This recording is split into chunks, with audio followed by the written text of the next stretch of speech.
Hello, I'm Dmitri Shteinberg. I teach piano here at the University of North Carolina School of the Arts. And today we're talking about effective ways to practice.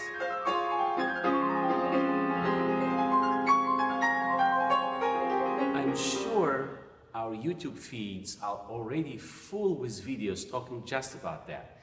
And I understand the challenge I'm up against. So I'm going to try and take a slightly different angle.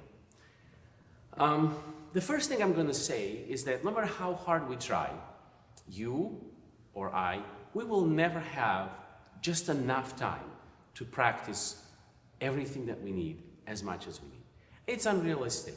We have busy lives with school or work or family, and we need to use the time that we do have in the most effective way. And so I'm going to start by suggesting that when there is a new piece in front of us, we should not play it right away, not at all. And I know that most of my students are still brimming with anticipation of how you're going to put your hands on this new piece and start reading it and start learning it. And I'm going to say, not yet.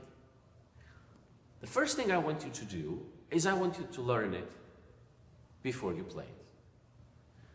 And you say, how is that possible? So there's a number of ways in which it becomes possible. I want you to listen to this piece, preferably played by a number of important performers. I want you to look at your piece so that you start noticing similarities and differences, repeats and transitions, challenges, places where an intricate fingering will be required, just looking at the music. I want you to start making markings in the music. I want you to bracket off things which you saw before and things which are definitely new. I want you to start writing your fingerings before you ever play. It's a fantastic mental exercise and a big time saver as well. See if you could do that. It may not work the first time or even the second, but then eventually it'll start working more and more. And the most important thing I want you to do before you play is I want you to sing it. Why is that so important? Well, why do we take oral skills and theory in school? For the same reason. What I really want is I want you to hear your music in your head in some amazing detail too, before you start playing it for the first time. Here's why. Your hands, fantastic as they are, don't have a brain of their own. They will only play what you tell them, and you will only tell them what you already know. In learning and in education, it's called learning from the known to the unknown. So basically, the more we know before we start playing, the shorter will that learning curve be.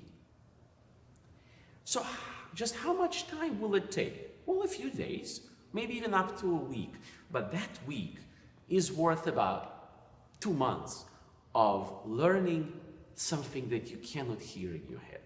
Now, singing, especially singing certain instrumental works, is not an easy task. And piano, with its huge compass, poses some specific challenges. How do I sing this? How do I sing that? And how do I sing, this? Well, you can. You're transposing this into your singing range. Same here. And you're singing your harmonies, of course.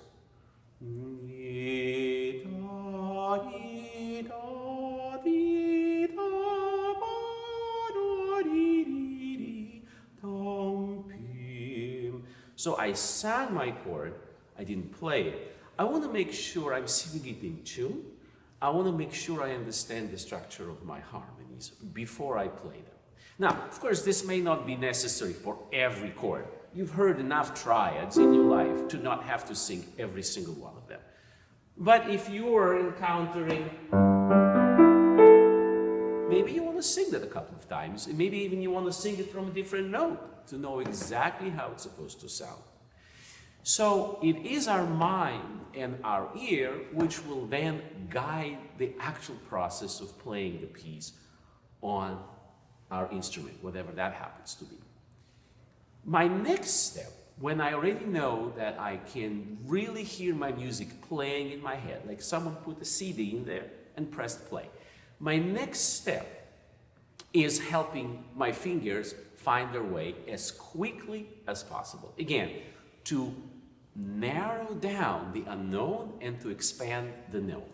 So I'm starting to work on my piece with one hand on the keyboard and the other hand holding the pencil to the music, ready to put the fingering down. Learn to write your fingers, if you're a pianist like me, 1 through 5 with both hands. Then you could do the opposite. One hand on the keyboard, the other hand is writing fingerings as you go. You don't have the experience writing fingerings? Start today. The first few tries will not be good. You will write something quite uncomfortable for yourself. But then you're going to turn the pencil around, erase what didn't work, and write a better version number 2. And my final word of advice is this. Probably, very likely, your fingers are lightning fast and they can run around your instrument very quickly. I don't dispute that. But your mind needs time to cope with things which are new. Imagine that the new piece is a house you've never been in and you're just there for a sleepover and the light went out. You are going to be extremely careful because you don't know where anything is. The walls even, the furniture. You will be really afraid to bump badly against something that you can't see in the dark. Your new piece is quite like that. Don't do that. Walk slowly. Not because your fingers can't play. They can. Or if they cannot, they will be able to do that really soon.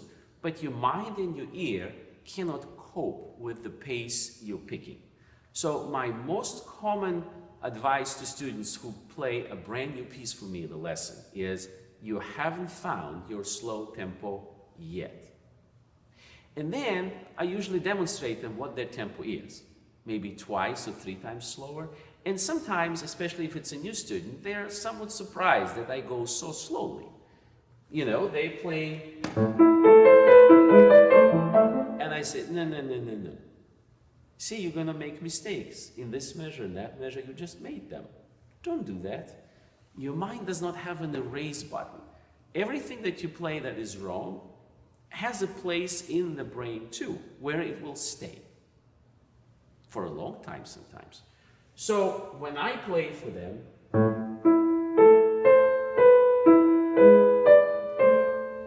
it helps, because if the teacher plays so slowly, and I do learn my new things at that tempo, then I guess it is not such a hard comment to swallow, right? If the teacher learns his things so slowly, the student should definitely do that. So let's just sum this up, okay? The first thing again is to learn as much as possible about your music before you ever try it with your hands. Singing as much of it as you can. Singing the melody, singing the bass line. If you're playing the piano, there's always more than one thing going on. Singing the harmonies, especially the intricate ones. And actually working on your singing, spending time on it. Putting the fingerings down as soon as you're able and going much slower than you think is right.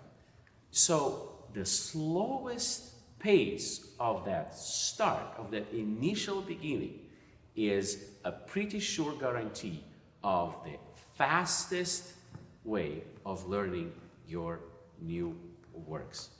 Thank you very much for listening.